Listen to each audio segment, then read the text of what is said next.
know, at the time the library was looking to build, because they was looking to build on that lot up there that Jimmy Owens owned on the corner. But the price of it, the estimate was so high, they didn't think there was any way. And somehow or another, the school told them that they had this building, and if they wanted to build a library in it, they could have it. That's the way I understood it. And there's somebody, I know from the library board or some bodies, I don't remember who or what, but approached me and said, would you be interested in selling that Kmart property to the library board?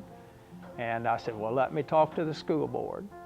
And I went to the school board and then presented the proposal that they had made, and the school board said absolutely.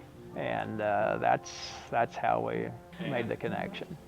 I'm Kathy Dame. I'm the library director. We purchased this building in 2002. It was an empty Kmart building, had been empty about 3 years. It was in sad and sorry shape. Well, you know, the building wasn't in very good shape, sitting here by itself, and you know, it needed roof repair. It needed a lot of other things done just to keep it up in good shape, and the school district didn't need extra expense at that time. We had to basically take the floor up and the ceiling down in order to start the remodel. The first thing that Dan True did when he started working on the building is they had to find the center of the building, the middle. And they put in a very attractive orange pole in the middle of the building. And that pole is still there. You know, it continues to be the center of the building and the center of all the activity around it. For example, when we moved into the building and we were remodeling, the architect asked me what I was most concerned about. And I told him that we were moving from 9,000 square feet to 41,000 square feet, and I was not going to be able to afford to hire additional staff. So I had to take the same number of people to monitor almost 5 times more space. And so it had to be laid out in a way that was open, so that the staff could observe as well as the patrons feeling comfortable in the building. And it resulted in working again around that ugly orange pole. Everything has a hub and spokes set up. Here on the adult side, everything is from the circulation desk, and then the spokes are the stacks. You will see that again in the children's room as well, because our children's room is about half the size, our current children's room is about half the size of our entire old building. My name is Sam Allen, and I'm with the Foundation Board and also with the Laclede County Library Board. Actually, I got involved with this from the board itself. The library board had looked at a project of about a $5 million library, and a friend of mine by the name of Dave Worley, who was the architect helper at the Civic Center, took a look at that building and said, oh, this is not going to work. So what happened with it was running a whole new project on building a library. And that's how this actually got started. I think actually at the time that Mark Rector was the president of the library board, and Mark come and asked me if I would be the chairman of the fundraising committee, and I did accept that because I think the library is a very important thing to our city. Okay, I'm Jack Howard, and I was school superintendent here at Lebanon from 1993 to 2003, and sometime after the Kmart building closed, Joy Randolph contacted the school district office and said, did you know that a portion of your Maple Crest playground does not belong to the school district? And of course, you know, well, sure, our playground belongs to the school district, but I went over to the courthouse and checked, and the playground property in question It's between the library building here and the Maple Crest School was not recorded as school district property. R3 didn't own it. And it still showed ownership of 3 guys, a group that resided in Denver, Colorado. And so I thought, well, what are we going to do? And we've got to get this resolved somehow. So I contacted, it showed Albert Snyder was a fellow there in Denver that it showed as a contact person, and they had a phone number. So I called Albert and said, Mr. Snyder, you know, and introduced myself and told him about the situation. I said, I think that what we've got here is the school district and your group exchanged property at one time, and I'm assuming that it was property on the south side here of the Kmart building, what we called Carpentry Circle at that time. And I'm assuming that some of the property on the south side here, southeast side of the Kmart building was traded for property behind the Kmart building, the current library, and the Maple Crest School playground. And so he said, no, that transaction was complete. Now, he didn't own that property, but actually back in the court, the records at the courthouse were showing that they did own it yet. So I thought, well, I said, okay, well, we'll try to resolve this locally. And I thought, well, I'll get back and try to figure this out. And if we can't get the property issue resolved, then I'll contact him again, and we'll go for a quick claim deed and try to get the problem resolved. Well, in the meantime, after about a week or two after talking to him, I got a call, and it was Mr. Snyder from out in Denver. He said, one of my partners and me have talked, and we'd like to ask you if the school district would be interested in receiving a gift of the Kmart, 2/3 of the property of the Kmart building and property in Lebanon. And I thought about it just for a little bit, and I said, well, sure, we'd be interested in that. So from there, then I said, okay, let me talk to the school board about that, and I'll get back with you.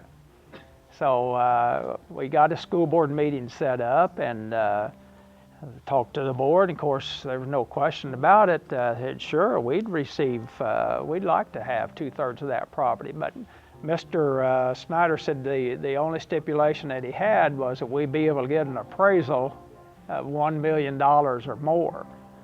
So we went from there then and had an appraisal done of this property, what was the Kmart property at that time, and we got the $1 million appraisal, sent that information back to Mr. Snyder and his fellow, and we received then a deed for ownership of 2/3 of this property, and that was all settled and everything. And about 2 or 3 weeks later, I guess you could call this the rest of the story. Janie Winfrey, our head bookkeeper there at the school district, was cleaning out some files, and she came up on a piece of paper there and picked it up and brought it to my office, and she said, "Is this something you've been looking for?" I looked at it, and it was an unrecorded deed for the Maple Crest playground property that we'd been looking for. So basically, that's that story that how fate works. Sometimes you never know, but it just tells me that the library was meant to have this property, and that's why that deed was never recorded. Hello, I'm Dan True. I was fortunate enough to have the opportunity to be the project manager when this old Kmart building was converted into this beautiful library. Well, I think we started in March of 2003 and dedicated it in September of 2004. I don't remember that we had any major problems that couldn't handily be solved. We was worried about the roof, but we had somebody look at the structure and decide it was okay. I know the Hughes board finally gave a contribution at the end in Peggy Summers' name out of her to keep the name on the library. I think we'd said $1 million if you want your name on the library, and we figured up how much she'd given and what it would take, and that's how we gave the final donation to the library. And the way this building was laid out and the way we was going to use it, he put, and if you've ever noticed up there on the circulation desk, there's a pole sticking up out of that is the center of all of this construction. And Charlie set everything off of that. And so we used that rod to measure out to locate all the walls and the rooms. Kathy Dane wanted that left. I am Mark Spangler, curator of the Route 66 Museum here at the library in Lebanon.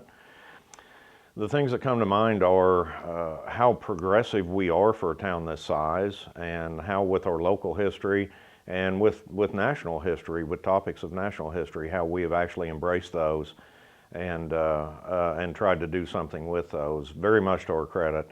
I see libraries around the country and historical societies and historical organizations that are struggling to find relevance and a way to move forward in this world. We are combining those two here very much to our credit. Rather than just books on a shelf, the library is being very proactive in finding things that it can do to enrich our community and for the common good, for education, for inspiration, for just information. And our local history is very much a part of that. Really, our national history is a fabric of local histories put together. We are beyond Route 66, which was an interesting test case for the library, what we could do with a nationally important story, and we've done a very good job with it so far. I went to the school board president and told him we needed some artwork done in the building. Yeah. He went to the principal over at high school, and as the story goes, the principal in turn went to a fellow by the name of Alva Hazel and told him to round up some people and go over there, and if he seen somebody and they weren't doing anything, take them. And I found out what I considered one of the most difficult things to do was done by three girls that had never been in art class. And it turned out so nice. And the kids went around the walls painting the murals on. And Central Bank was they donated the money to build that room. And I got a kick, old George Curry, there's a painting back in the corner in there of a bank robbery. And George was sitting there and somebody made the comment about the fact that they were robbing Central Bank. And he thought they were serious, and it kind of shook him up for a little bit. Well, we had a good time. One thing I did notice, and if you'll look in that room, you got to hunt to find the names of the people that did some of the drawings. Seems like the art teacher that was teaching would follow the kids around and blot their name out if it was too prominent. We laughed when we moved into this building and said, oh my gosh, we've moved from 9,000 square feet to 41,000 square feet. How are we ever even going to fill up this space? And 15 years later, we're about to capacity. We need more space. There are things that we would like to do. We'd like to expand several areas in the building. We had a really neat opportunity to partner with the Laclede County Historical Society.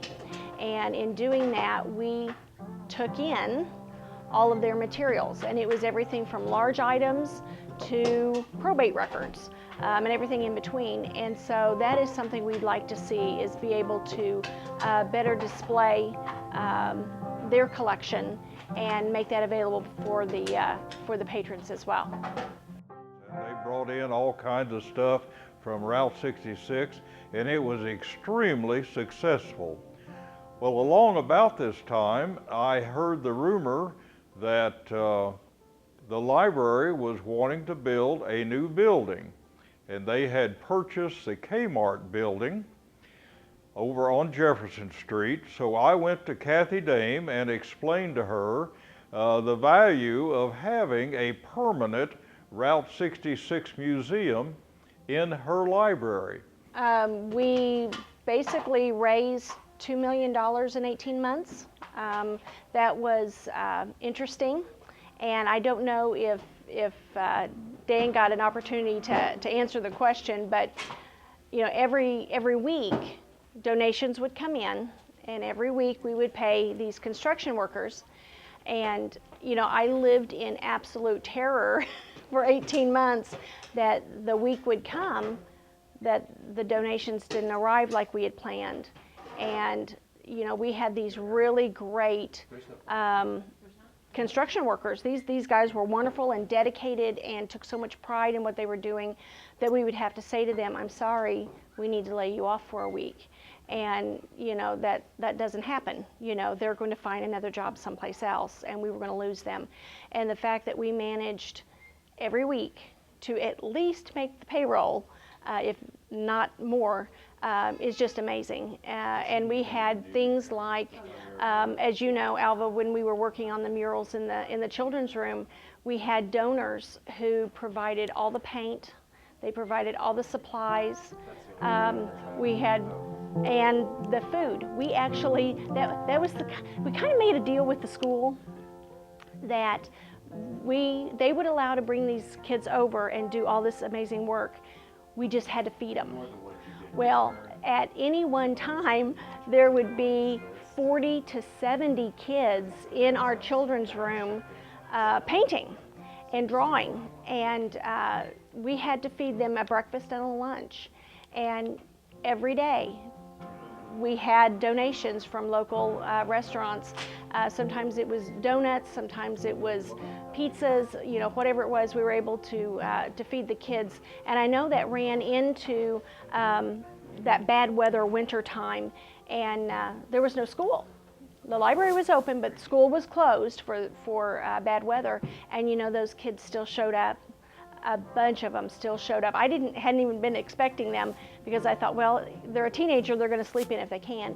But many of them continued to come in and paint, and they took so much pride in it. And we still have the kids who, 15 years later, they're married, they have their own children. And so here they come, and we've got a plaque in the children's room that lists all those artists. And they like to come in and show their own children as they're coming to story times or our Christmas event or whatever, to see their own name there as one of the artists that worked in the children's room.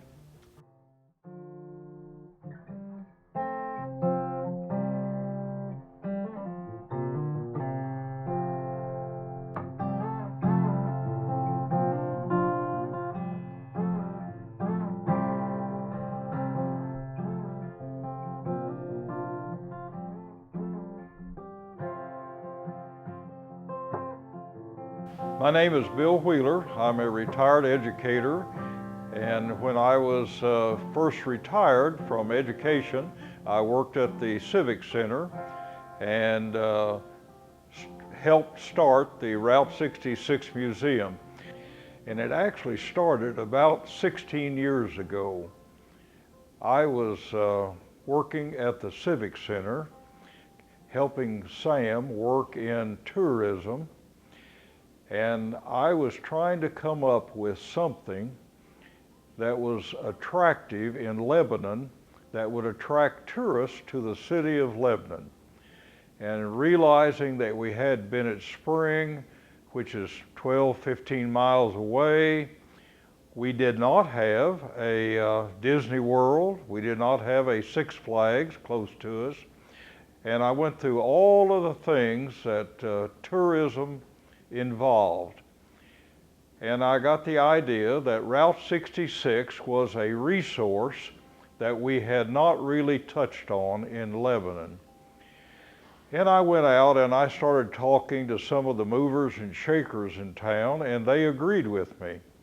So I formed the Route 66 Society, and we had our first festival. Very successful, drew a lot of people in, a lot of out-of-towners, and I think all of us could see the success of a Route 66 theme in Lebanon. We have authentic material from the Route 66 throughout the state of Missouri. At first, we thought we would only have Laclede County items, but we have since added a lot of other things, which I think makes the museum more attractive. We're open whenever the library is open, so I would certainly encourage anybody and everybody to come through. I think that the Route 66 is a part of our history. I think there was history before Route 66 with the Good Roads Project, and there was certainly history after Route 66 with I-44. Would we have I-44 if we had not had Route 66? I don't think so. I don't think that I-44 would have come through Lebanon without Route 66 being there first. So it is a tremendous economic impact on our community.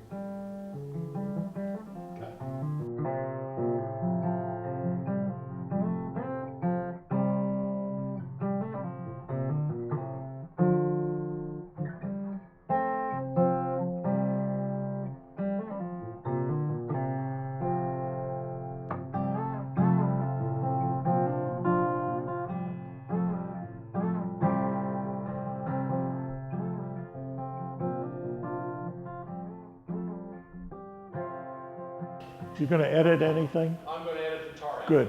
You bet. My name's Barry McKenzie. I grew up in Rye, New Hampshire on the seacoast, and ended up here in middle Missouri because I wanted to teach my carving.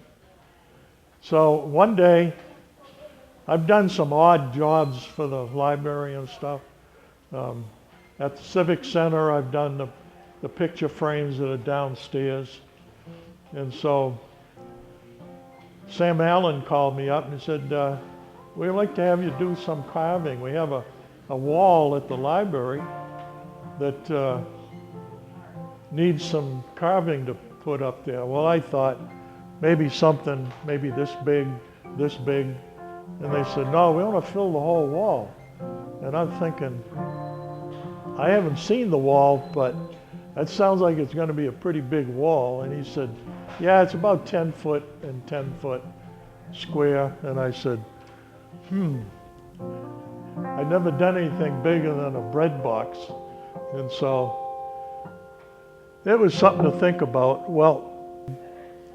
And so when they called me about filling this up, I thought, well, I've got to do it in sections. There's 5 sections here. It's made of butternut, and the wood comes from Wisconsin. And I had a guy up there that did woodworking for me, so I contacted him and told him what I wanted or what I needed. And he said, yeah, we can do that. That's no problem. And so the reason for 5 sections is that I needed to get it into my shop and then take it back out. Because years ago, my dad's grandmother, in her garage was a canoe cut in half.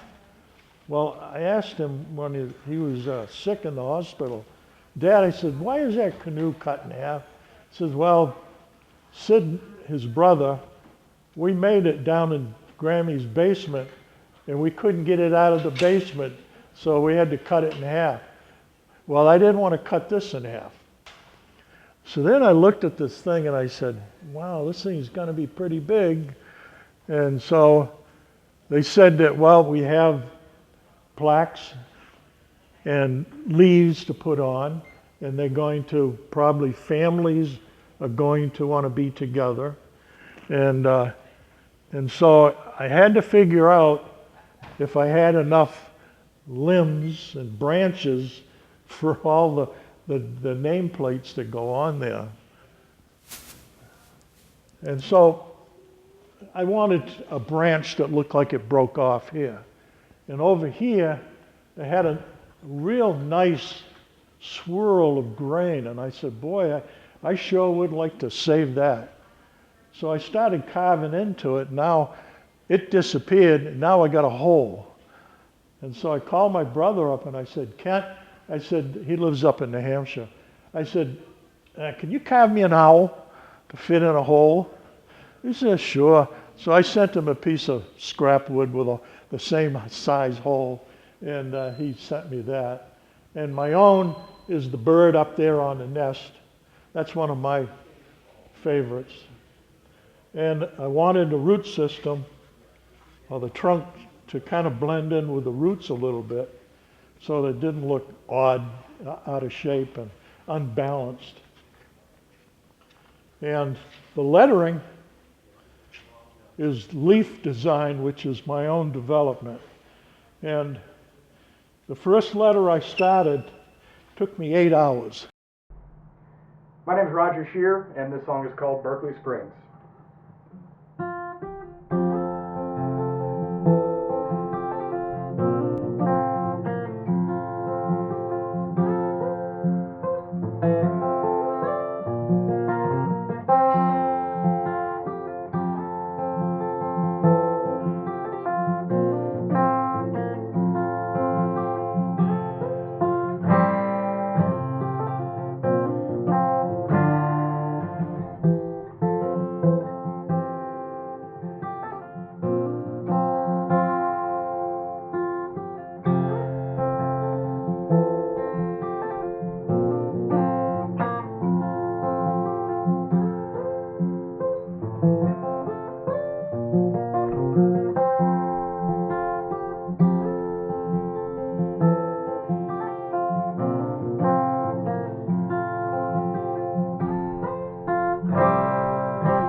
But the educational opportunities for locals are just tremendous with this project. So very much to the credit of the library that they are forward-thinking enough to allow these sorts of projects here.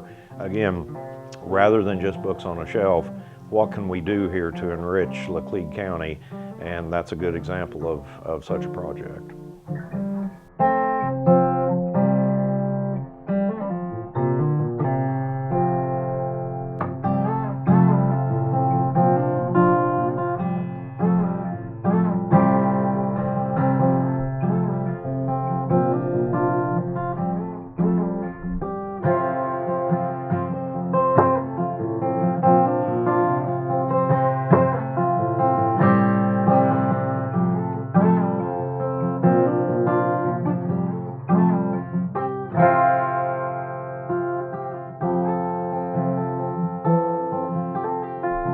Very few communities can ever say we built this with no tax dollar.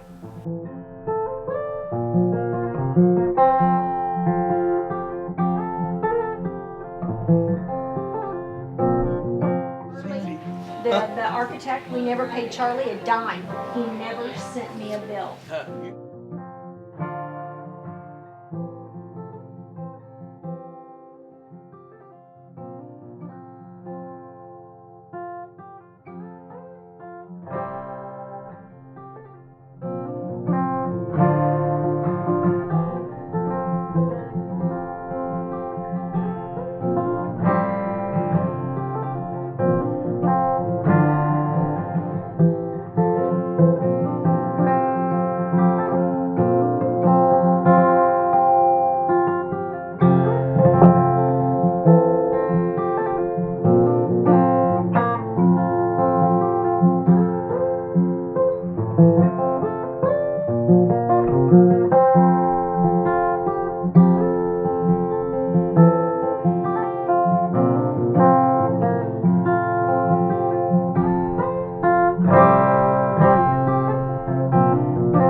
Thank you.